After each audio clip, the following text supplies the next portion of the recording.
I think this is something that I say all the time, but don't sleep on dreamers. Dreamers are fighters, and I mean that. Dreamers are fighters. I live in Los Angeles. I live in a city that is full of dreamers, and LA gets a bad rep sometimes, right?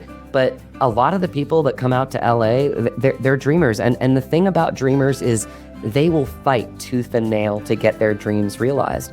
And I'll say that about a lot of other people. And again, this film goes into legacy. Fabian is building his legacy. He's trying to leave a couple good stories that are impactful behind. And I think a lot of that is to do with just that dreamer mentality. So when I think of Fabian, I think about how much I love him. It's because there's a lot of me in him. Hey everybody, welcome back to Living the Next Chapter. It's a joy to have people on the show that write, people on the show that act, and today I have somebody who does like everything, which is great. Matt's on the show today. We're going to talk about all the great things he's up to. He's got some great projects to talk to us about, some amazing co-stars that he's had the opportunity to work with and brush shoulders with. I am a big fan, so I'm so excited that Matt has time for us, and the fact that he's going to jump in and share his wisdom with you as a writer as well to encourage you in your journey. Matt's got all the insights to help you. Matt, welcome to Living the Next Chapter. So glad to have you here. David, thank you so much for having me on your show today. I can already tell this is going to be an awesome conversation. I love it. I love it. Okay, so I know that based on all my research and looking back into your history, you have been in different parts of the U.S. I always like to ask this off the bat. Where are you currently? Where are you in this big world of ours today? Absolutely. So I'm in Los Angeles now. My mom and dad originally are from New York City and then moved down to Virginia. So I grew up in Virginia, humble beginnings, really found my way to the local theaters really early on. And I get asked this all the time, but the acting bug just really hit me from the time that I arrived on this planet. I just felt like for me, escaping to my own mind, my own heart, soul, and creating, stories and letting that drive me to create an impact on the world. It always felt like the thing that I was meant to do. And so I actually moved back to New York City after, basically, getting a couple regional theater gigs in Virginia growing up. And studied there, found my people. It's really kind of where it took off for me. I lived with my grandmother. She really kept me safe in the big city, gave me a home to come to every night, which was really important for me because I was one of those people that was like really hyper focused on the goal and really trying to do it the right way and trying to build my business as an actor, because that's part of it, right? And I think a lot of my focus came into play just realizing how I could have control. And I know that we're going to talk about that a lot more today, but got my equity card. That's the Broadway union in the United States for people that don't know. And getting a national tour really just taught me that kind of grind of it all, which I love because again, it was a children's show. I got to perform for children. Sometimes the shows were at 9 a.m. and there's just no better audience than children. If you give them energy, they will give it right back. Very special, taught me a lot. And just studied. Met some really great acting teachers there. Terry Schreiber became like a grandfather to me. He was Edward Norton's coach. He's got his studio in Chelsea. And I also went to Marymount Manhattan College and studied with some great people there. Kevin Connell, a true lover of actors. I really always gravitated to the acting coaches that really could love it out of you and didn't feel like they needed to break you down, but this just had that innate ability to just make you trust the process. And Terry was incredible in that he would throw everything at you, whether it be Meisner or Stanislavski or Strasberg, whatever it was, and then have you find and craft your own process. Because I think as artists, a lot of what we need to work on constantly is diving deep into what our unique process is, so that we can tell stories meaningfully and that we know how to connect to the material. So I actually met my wife at Terry Schreiber Studios in New York City. And we found out that we were actually from the same town in rural Virginia. We were paired together in a breakup scene. We from Say Anything, the John Cusack movie. And I just really remember that day like it was yesterday. I noticed that, we had the same area code. I said, "Where are you from in Virginia?" "I have a 5-4 area code too." She said, "Front Royal." And I said, "Excuse me?" And she said, "Front Royal, Virginia. Have you heard of it?" And I looked at her and I said, "I'm from Front Royal." And she was like, "No way, no way." And I was like, "Yeah, no, my dad's the karate guy across from the Main Street Cinema because I grew up in a dojo, fourth degree black belt. That's always kind of been a big part of my backstory." And I was like, what does your family do?" Because again, this is a small little pocket of the country where like, you would know. And she looked at me and she said, "My family owns the Apple House." And I, on 79th and Broadway, pointed to my dresser and said, "Look at my dresser. There were 3 things with the price tag still on them from the Apple House."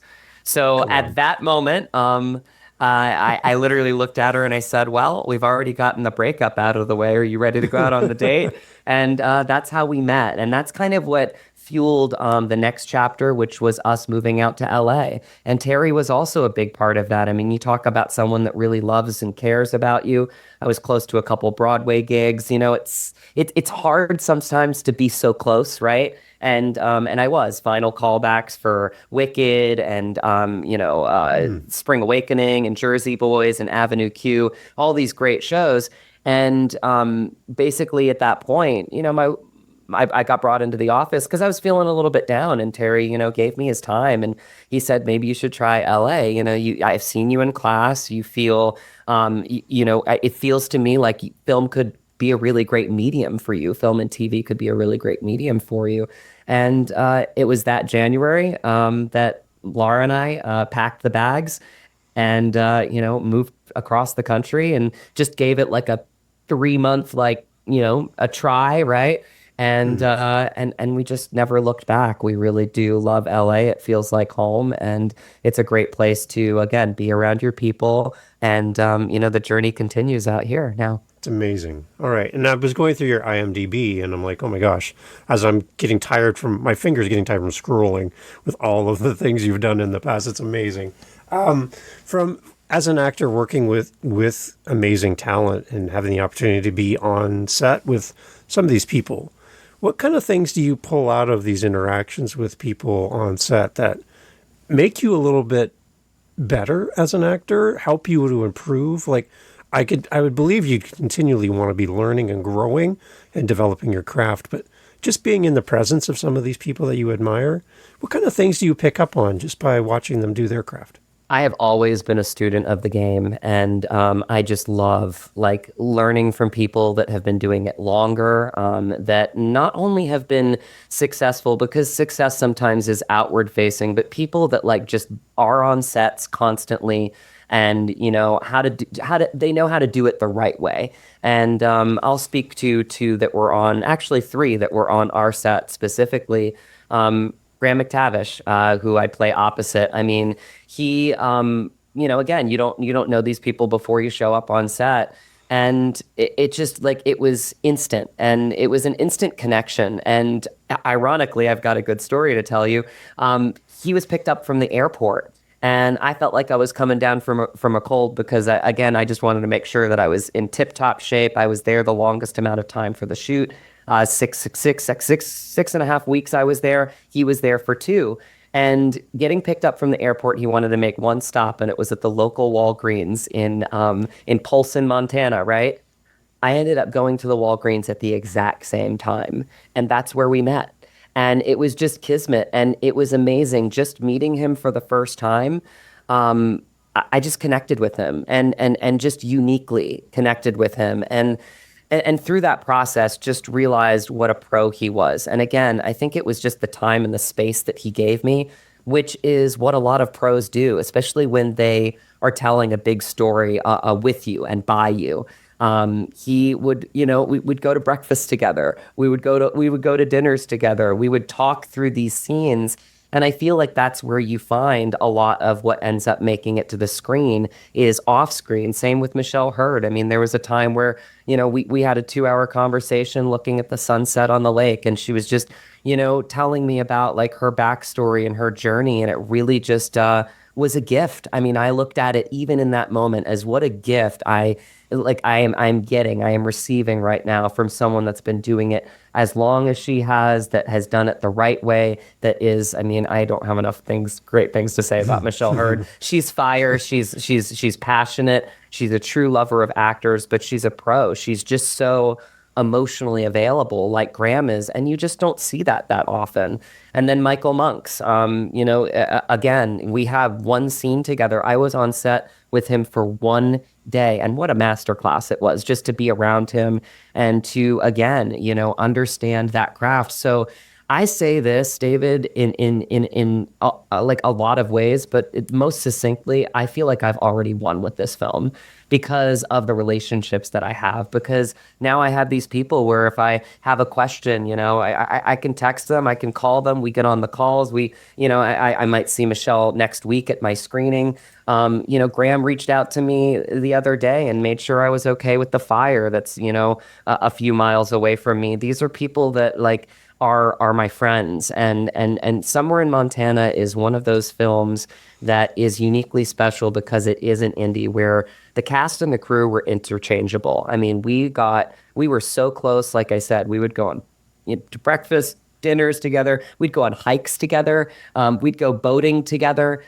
We just couldn't get enough of each other, and I felt like we all needed this this kind of like kumbaya movie to come together. And we'll get into a little bit more, but it happens to be a real story of the times, and I think we told it proudly, and I think that's because of the relationships that we all had that were just so close off screen. Interesting. So for my audience, we have authors on, and often I'll ask an author that has a very visual component to what they're writing. I'm like, do you ever envision somebody actually putting this on the screen? Do you ever think of your work being like, do you write in pictures? Like, tell me about how you craft your story and how you craft the world you're creating as an author, as a writer. And do you actually envision someday that this could end up on a show on television or a movie or something? Like, is that how you write? And so often people will say to me, I would just love to see somebody take this and put it out there in a visual form and adapt it for whatever movie or TV they're working on. But that would be a dream for me as a writer. So as somebody who is the one that brings life to words on screen, tell me a little bit about how you connect with the character that you're portraying on screen. What kind of things do you do to get inside of the mind of the writer so that you get a really good sense of who this character is, so that you can do justice to what the creator of the writing is looking for from that character? Phenomenal question. Every actor, it goes back to process, has a little bit of a different process in how they do it. For me, it's backstory. I love to, journal, even think, even if I'm like meditating, just thinking about what makes this character click, when he's having a lot of the behaviors that he's having, what is making him think that way, feel that way? And those types of like elements to me are very important. Another thing that I've grown into is method, and method acting in many ways has a bad rep for some of the more bastardized things that you hear about it. But there are good parts of method acting too. One thing that I did for this film is I lost 25 pounds, and I hired a nutritionalist, consultant, Jennifer and Nathan DeTracy, who were incredible. They basically taught me how to essentially lose weight in a healthy way, but also to find a way to get to the body type that I felt embodied this character. That way, when I showed up on set, I uniquely felt like I was in that body of the character. I like to lift weights, I like my protein shakes, and I let all of that go. For me, it was kitchen and cardio because I felt like Fabian Verdugo was driven. He'd skip meals. He was that director, again, that was passionate, that would go down with his ship, but that sometimes wouldn't take care of himself because he was taking care of everybody else. So uniquely to me, those are the two elements that I really focus on as part of my process, is again, diving into the personal elements that maybe connect me to this character. I will say with Fabian, he's the first character that I've ever portrayed that I've truly fallen in love with. I see a lot of myself in him. And I really wanted to honor that in any way that I could by doing the work in every way possible. And so doing those backstory, that foundation, just gave me the ability to, when I finally came to set around so many great actors like Graham and Michelle, is that I was able to just forget all of that. And that's kind of where the magic happens, right? When you're on set and you've done the work, but then you don't really know what's going to happen, but you really feel like you're in the character, you've given them such a rich foundation to draw from, that's when anything's possible, right? And that's really what good acting is and where it comes from. So, yeah, I just feel like for me that is a big part of the journey. I'll also speak to, since you talked about writing, right? It all starts with the words. And this process for me was unique because Brandon Smith is the writer and the director of Somewhere in Montana. So we would get on Zooms just like we are right now, and we would talk scene by scene by scene. And again, writers write what they know. He wrote the two lead characters of Fabian and John as really embodiments of himself in a way, right? Because he is a director in real life, and he lives in Polson, Montana, so he understands the atmosphere and the world of Montana. So going scene by scene with him was just a gift. And it's something that I always reflect so fondly on, because it was my ability to really hone in on the character that he wrote, when he first put it on the page, and what he was needing for the character. But something special about Brandon is he also wanted me to bring myself to it. So it was a true collaboration on what I could bring to the character and what he saw in the character to really build the foundation for what ended up being Fabian Verdugo in this film. Excellent. And the one thing, you have a musical background, which I love as well. It's another whole tangent. We can go down that path. But as a musician myself, I see that I am kind of the sum of all of the musical inspirations I've ever crossed my paths my whole life. Yeah. And I take elements of certain bands and styles and genres and elements of music that I love, and I throw it into a big blender, and it becomes my version of what I sound like. And I know probably for you as well, you have a lot of inspirations that kind of help lead you and guide you and direct you as you do music. But I think as a character on screen, really you're starting with just the words, and that's the formation of this character that you have to bring to life. But there's this other side of that character that's not written, that is the formation of all of the influences of his character over its whole entire life before he even got to the scene, before he got to this part of his life where the movie's portraying him. All those are elements that you're conscious and unconscious of, that you're pulling from to make this person more relatable. And I love how an actor can make somebody feel so real that there's nothing fake about them or a facade, that just there's no depth to them, because you're pulling from all these different inspirations as well. So for you, beyond the words and sitting with Brandon and kind of getting the scope of the project, is there anything else that's like a magic tool that you like to leverage to get even deeper beyond the surface level of your character? For sure. It really comes to just, again, finding your process. I think my process has come over time because, again, I've studied so many of the different, acting styles, and they're all great. But the methodology is really finding what speaks to you, right? So it's how you can get deeper and deeper and deeper into whatever it takes to feel like you're either showing up on stage or on set, and you are in the full instrument inside and out, where you feel like you have that character, where you are living as that character. And I feel like so much of that, because I can speak to you as a fellow artist, is your team, right? Is the people that you adopt into your life and really align with you artistically and want you to find that. Because the people that really are empathetic, like Terry was to me, and wanted me to find that, has given me the ability to find my process. And when you find that, then, it's like Sir Anthony Hopkins says, you just say the words. Well, when he says that quote, a lot of actors know what he means because he's done so much of the work, whatever that is within his own process, that when it comes down to being on set, when it comes down to being on stage, the only thing left to do is to say the words because the behavior's already going to be there. You know how you feel about that person within that scene. And then something I will speak to in film that is difficult because film is very technical. It's a team-driven sport, is what I always say, is that you're shooting out of order a lot of times. So Right. this work can really give you the foundation of where am I at tempo wise within the story as my character. And I will say, and I was told this, it was a really wonderful compliment by John Shimke, who's the editor of Somewhere in Montana, is that I have the biggest arc of the of all the characters, and that is just because I am an outsider coming to John's world. And my tempo has to change a little bit to let him in.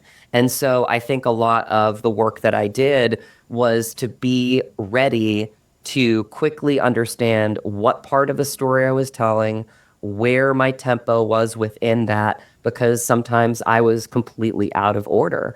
But, one thing that I've always done, I mean, this is just kind of a little thing that, I do to pay honor to all the work that I've done is the night before, I usually just spend a couple hours with the scene for the last time because I will say this, David, and it might sound silly to some, but it really is. It's the last time that you get to do that scene before you give it away, is what I say. And some of these scenes are very hard to give away. I mean, you get emotionally like there's almost a feeling of loss because you really put so much work into these scenes, but a lot of times you fall in love with these scenes too. And you fall in love with what they can do, right? Because again, a lot of storytelling is about the ability to make people feel, to make people be introspective, to hopefully make a difference, right? That's what a lot of artists get into it for, is that love of storytelling. And that love of storytelling comes a lot of times with what we can give an audience to make them really feel and be introspective. So that's my process, is really just that last night going through the scene. And sometimes, it allows some really cool things. I'll speak to one that I actually haven't spoken on in a podcast, but you're an artist, you'll enjoy this. Michael Monks is a fellow New Yorker. And again, being on set with him was a masterclass. What a kind human being. The last time I went through the scene with him, because he plays Frank, who is the investor, and he is, essentially in the place where, because of where we're at in the film at that point, in Somewhere in Montana, is that the money might not be there anymore. And for Fabian, that feels like he's losing his dream because, again, this is a legacy project for him. So it's incredibly important. That night before, I wrote a monologue because we're both New Yorkers, kind of almost connecting Michael and I, and but also connecting the backstory that I have with Fabian and Frank. Because Fabian and Frank, a lot of times, like with the investor-director relationship, you work with the same people over and over again, and they align with you. They align with you because, again, they're willing to sacrifice for you. They're willing to go out on a limb and give you a big chunk of change to essentially fund your project, but it's something because they also believe in you at the same time. So that's an extraordinary relationship that a lot of people don't really give credit to a lot of times, is that EP, that executive producer, and that director, because there's an alignment there of like, I see you, I see your vision, I love your vision, I love how you tell stories, I think they're impactful, and yes, I'll front the bill because I want what you want. And so that's a point in the film where we are basically at a rock and a hard place where the film is on the brink of annihilation. And because of the conversations that Michael and I had, we just drew on this really cool thing. And I actually wrote a little monologue that I actually filmed in the scene, which Michael was just so grateful. I mean, you talk about these pros, and I think the biggest compliment I can tell a pro actor is somebody that is an unknown up and coming, but wanting to learn and be around people like Michael is the space that they give you.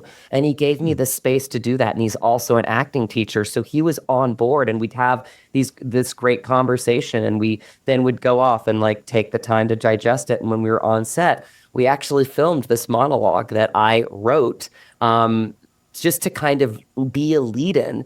And while it didn't make the film, and this is what Brandon said sometimes, is that you have to do those types of things even if they don't make the film because they actually inform the scene that does make the film.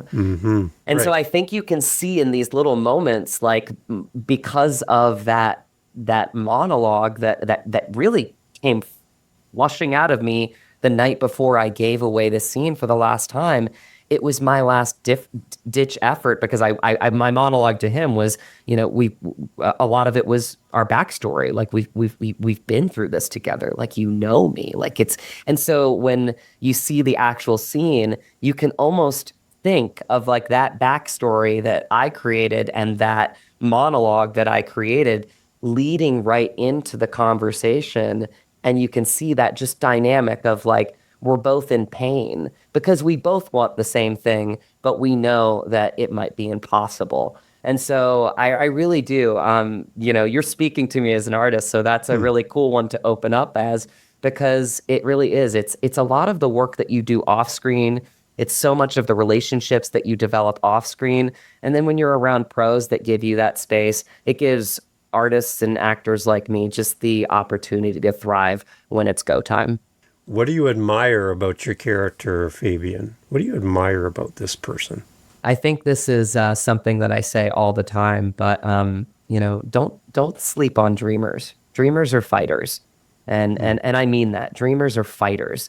I live in Los Angeles. I live in a city that is full of dreamers, and LA gets a bad rep sometimes, right? But a lot of the people that come out to LA, they're dreamers, and the thing about dreamers is they will fight tooth and nail to get their dreams realized. And I'll say that about a lot of other people. And again, this film goes into legacy. Fabian is building his legacy. He's trying to leave a couple good stories that are impactful behind. And I think a lot of that is to do with just that dreamer mentality. So when I think of Fabian, I think about how much I love him. It's because there's a lot of me in him. And that's what I was able to find through this process. And I did. I told Brandon this the night that we actually screened it in Montana, is that, Fabian will live on in me forever. And I really took a lot of this as just a gift. I gave him a really cool gift at the premiere, which was made out of barnwood. It was a sign with somewhere in Montana and all the different, shooting locations and John and I right in the middle. And what he gave to me was so special, and I wrote it on the back, was, thank you for the role of a lifetime, Matt Drago, Fabian Verdugo, because it really is that for me. Because regardless of, how people see the film, and obviously I hope it does well. I think it's a very important story of the times, but I feel like I've already won because of what it's given me and how it's ignited my craft and how it's given me confidence and, most importantly, the relationships that I've built within the film. Well, I'm looking forward to seeing this, Matt. I have a question for you then. If you had the opportunity to sit down with Fabian, he walks in, sits down at the table at the breakfast place that you're going to meet Graham at later that morning, and he comes in and sits down at the table next to you, and you're like, oh my gosh, it's him. It's actually him. Is there anything that you don't know about this character that you'd like to ask him a question about, or maybe you need deeper knowledge about him that you just never really investigated? What kind of question would you ask him about him? That's really good. I feel like I have actually asked him all the questions that I've needed to fully embody him. I think when you really get to the point as an actor, as an artist, doing what I love to do in really fully embodying characters, when you allow yourself to fully give yourself over to a character, Matt and Fabian are interchangeable, and I mean that.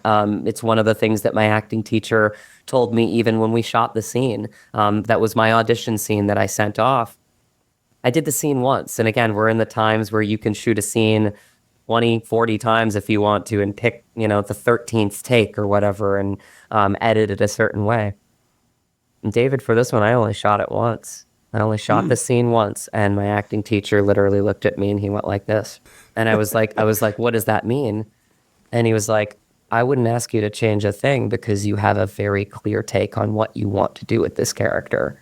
And it was at Nice. that point where I started understanding like how much I could bring myself to this character and how much of us were in alignment. And I think sometimes, and I'll say this to a lot of younger actors out there, or people that are struggling, I think the roles that are meant for you will find you. And it's not until sometimes you end up even booking the role that you even know why. And sometimes it's even later than that, David. I mean, honestly, it wasn't until I started to be on set and I started to understand like just how much of his heart beat in mine already and how much of Fabian was in alignment with me. So the questions are questions that have had and answered, but I think when I fully aligned with him, and my acting teacher even said it once, he said, you need to start forgetting, the name Fabian Verdugo. Just be Matt. Because I was so in it at that point that I felt like the two had merged. And I felt like I honestly would have never needed to be at the, coffee shop with him across the table because I felt like we were on the same side of the table. Like we had Nice. really become, a part of each other.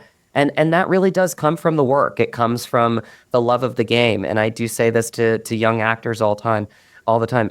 Enjoy the process. Like really, and I know that sounds trivial, but really enjoy putting yourself on tape. You can do uniquely with a role what you can only do. And sometimes it's just the curiosity. I feel like so much of this role for me was just being curious about this big story. And I remember the callback, the producer session with Brandon and Eden, the producer. And we were on a Zoom call like we are right now for probably about 45 minutes or an hour. I think we ran the scene once. And it was because I was just so curious about the project. I had read the script 3 times before I even put myself on tape for it. But it's because I was in love with it already. It was one of those stories that I had always wanted to tell because again, I want to tell stories that I feel like resonate with people and really can make a difference. I think that's what true art does. And so when I fell, head over heels for this character, that alignment just naturally happened. And again, I just felt like sitting down at the coffee shop, like I and Fabian were one, and we were proud to tell this story together. Okay, so take us into the theater or onto our couch before we press play on the movie. And we got this insane size package of popcorn in our lap, and it's all over the place. But we're ready to hit the play and to catch this for the first time to see somewhere in Montana. You're in the row behind us. And you know what's coming, but we don't know. This is we're excited, but we don't know what's going to happen. Tap us on the shoulder, give us a little love letter about what we're going to see on the screen in this movie. Kind of give us that little tap, because I just love to know that you're sitting behind me while I'm watching this. What do you want us to know before we see this for the first time? Yeah. Jokingly, I'd say put your phone down for an hour and 45 minutes. Please. We Yes. all need to do that every once in a while. This is a film from start to finish that is about finding a path forward. It's about finding a path forward and understanding that you don't have to agree on everything. These are two uniquely different people with two uniquely different energies. And part of the work that Graham and I did off screen was to pay honor to that, to understand that we didn't have to agree on everything to see each other and to find mutual respect. And I think mutual respect, honestly, is one of the highest forms of love that you can give another person. And so I think that we need films like this because, again, I would tap you on the shoulder and just say, let yourself be available to this message is what I would say, because I think it's a big message. And I think it's a message of two people that wouldn't find themselves in the same room in any situation, but that's what Brandon wrote so eloquently, is that they're forced into a situation where they have to work through it. And I think that that is something that is just extraordinary. And so much of this is built into the tapestry of being in Montana, shooting this film. And for me, being, someone that was born in rural Virginia, but then has lived my adult life in New York City and LA in sophistication. I mean, David, I can't remember the last time that I have stared at a lake for, an hour or looked at a waterfall fall for an hour and just reflected. And sometimes we need that. And sometimes we need that to be able to tell a good story as an artist. And we were just given this incredible ecosystem by Brandon to really thrive. And I mean, there are just so many things that we did together off screen that interpret what you see on screen. The power of this story is, frankly, the American dream is honoring each other's legacy, whether you're a filmmaker, whether you're a rancher with a multi-generational ranch, whether you want to be a mom or a dad and you want to own a home, right? Legacy is it's so important to respect each other's legacy. And I always say this, if you can let another person in, you realize that there's more that connects us than could ever divide us. But you have to let the other person in. So I say that about this film too. Let this film in, let it speak to you because it really is a powerful message and one that we all really need right now. And that's why I'm glad you're here, Matt. That was really good. Now I'm going to eat my popcorn and enjoy this movie. On top of this, you get to work not only on screen, but you get to work with your amazing wife and partner. Can you talk a little bit about what you do together, the two of you as well? Yeah, this is something that I told Brandon and Eden and Joe, our producers and our director too, is that I do feel like Fabian lives on through me. One of the things that really resonated with me the first time that we screened the film, which tidbit of behind the scenes, is the last time I was on set, my last shot was walking out of the theater. That is the last thing that I filmed on set. The next time I walked into that theater was to screen that film, that very same film. So a very, really cool experience there. Fabian, and this is what I told Brandon, he lives on through me in the way that I feel like collaboratively, this is what I've always wanted to do and what I've wanted to be, but it felt like I needed this role to almost unlock that. One thing that I got told when I walked out of that theater and we had screened the movie from a lot of the locals in Paulson, Montana, a lot of the same things were said to me, was that it was really important for them to have their little corner of the world showcased, to tell their story. And I feel like sometimes we need that, right? We get a lot of stories with the big cities, New York and LA, but sometimes we need those little pockets of the country to get their voices out there, to get their story heard, right?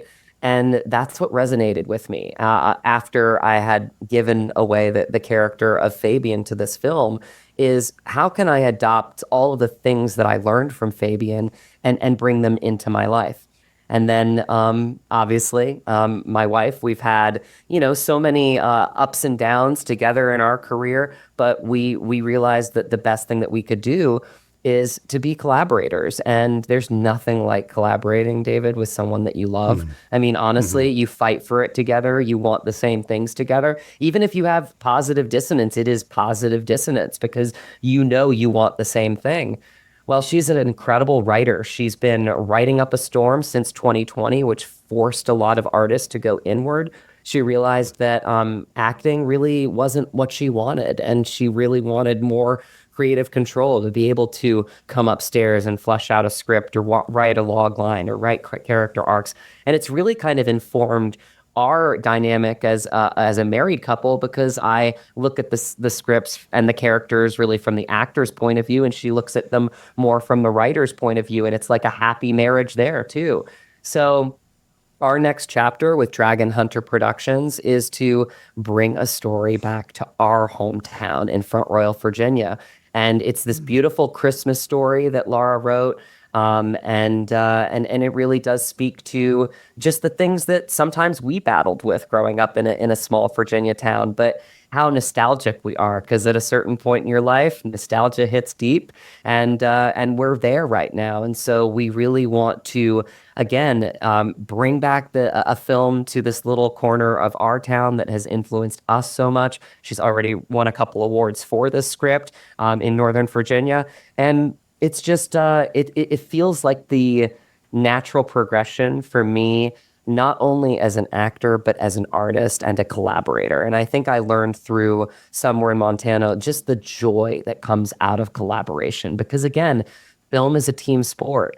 And so, one of the joys that I'm having with it right now, staying in my lane more as a producer, actor, her more as a writer, and I also kind of want her to direct because I love that marriage of directing and writing, because you really see what you want and you can articulate that clearly to your cinematographer, your lighting department, your sound department. Is meeting those two worlds and understanding that we can actually start to do very much what is in the vein of what Fabian Verdugo did.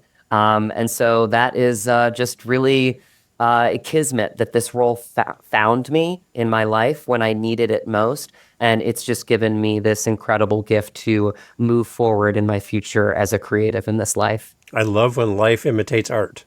That's great. I love that you were able to tie that all together, get that inspiration, carry it forward, and have this character live on off the screen as well. It's amazing. I love that. So, okay, as we wrap up, Matt, you've been so kind with your time. Thank you, thank you, thank you. Thank you. As we wrap up, where do you want to send people where they can find out where they can see Somewhere in Montana? We want to make sure I'll have all the links in the show notes for your website, for your website with your amazing wife as well. But where would you like to send people so that we can actually see this? Can you give us an update on that as well? Absolutely. I share all my updates on my Instagram. I try to make it really easy because I can only do so many social media platforms. So I'm active on Instagram. You can find me there at Matt Drago, MattDrago. From there, I've got my link tree up. It's got my websites, mattdrago.com, my actor website, and dragonhunterproductions.com. It's also got my IMDb if you want to look at my past and future projects. And I also share things from my life there, acting is life, right? And so I like to keep the same, the both together, right? Whether it's an anniversary dinner or something with my dog or, my football team or whatever it is, like I like to share myself, right? I think that's a big part of the journey, is understanding that, you embrace yourself fully as an artist, but you also have to enjoy your life as well. And so that's the best way to find me. And then I will be posting all the updates to your question on where it's screening. Right now, it's a limited release around the country. We're hoping to get it in more theaters. We're actually going to Palm Springs in a few days to do a screening there. So it will hopefully come to more theaters in the country. And then eventually I will be sharing updates when it comes to VOD and streaming as well, just in case there's not a theater close by for you. Okay, one last question as you go. I know you're going to head out the door in a second. No, take your time. The name of the podcast is Living the Next Chapter, and you said next chapter several times, which makes me giddy because it's kind of the name of the show. Yeah. So I need to know from you how Matt Drago is living the next chapter. What's coming? I know we want to celebrate the movie, we want to live in the moment, but there's this question about what's next for you. Any kind of insights on what we can anticipate for you down the road as you live your next chapter? Absolutely. I mean, I know that I can't rub the crystal ball. I've been through the ups and downs of my career at this point, and I have been a dreamer, which means that I have been a fighter to keep those dreams alive. And a lot of times that takes the odds and ends jobs to keep the creative passion flowing. But I think that my next chapter is, and I say this right now to you, David, is that I really feel like I'm in the sweet spot of my career. Because I really am just enjoying it. I'm enjoying where I am, and I'm not looking too much in the future, but I spoke to it. It's a team sport, and building your team is imperative, and building it in the ways that you need to stay in your lane as an artist and really let that be the thing that you focus on. So, I just signed on with a great manager, Richard John Martin at Ignite Talent Management. I signed on with a great agent, HRI Talent with Tanya Kleckner. I've got an extraordinary PR rep, which is, somebody that's kind of taught me even how to do interviews like I'm doing with you today in portrait PR with Mia Hansen, who's given me so much of her time. And why I shout out to those people is those are my team. Those are the people that allow me to focus on what I need to focus on. Because when you get an audition as a creative, you should be joyous. You should be giddy because it's your opportunity to put yourself on tape, to put yourself out there. And then the hardest part as an actor comes, you have to let it go. And so I really feel like I'm in the sweet spot where when I get an audition right now, I get excited and I really dive deep into it and I see what I can do with it. And then the chips fall as they may, right? But I think past just the auditions that my team is getting me and the opportunities to meet casting directors and producers is also this just love of being a collaborator. I think there's nothing greater in the world than to collaborate, especially with people that you love, and building that team of people that you love, that cinematographer, that editor. I mean, we see it all the time in film. It's the same people working hand in hand. It's because their visions align with each other. So I feel like my next chapter is just being open to it and letting the chips fall as they may. Excellent. I love it, Matt. Again, thank you so much for taking time for this. I really appreciate it. We'll have links to everything that Matt's mentioned in the show notes for everyone. Go out, make sure you buy tickets, be there, support in your local theaters, wherever you can see the movie, and follow Matt on his website. You'll have all the information. Go follow him on Instagram as well. I'm sure he'd love to hear from you. Matt, thank you again so much for doing this. I really appreciate you being here. And like you say, it takes a village. So thank you for allowing us to be members of your village by having this conversation. Really appreciate you. Thanks for being here, Matt. David, it's been an honor and a pleasure. Thank you so much for having me on today. Hey, thanks for being here for the Living the Next Chapter podcast. So glad to have you as part of our family of listeners. There's a seat for you just here on Living the Next Chapter, and I'm so happy that you have listened to all the way to the end.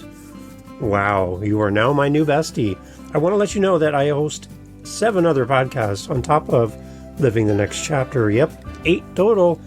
One of them is called the How To Podcast series. If you are thinking, you know what, Dave, this podcast thing seems like a lot of fun. Well, I'll give you a secret. It is. It's a great, amazing, fun time where you can get to meet great people, get your word out there, promote your book, promote what your coaching program, whatever you're doing. Podcasting is great. And if you want to learn how to do this, what you're hearing right now, head over to howtopodcast.ca and look up the How to Podcast series on YouTube, whatever app you're listening on. You'll find me there. And I'd love for you to come listen to how to do this. And if you're interested and have questions on how to podcast, reach out to me at howtopodcast.ca. Thank you for listening. Talk soon.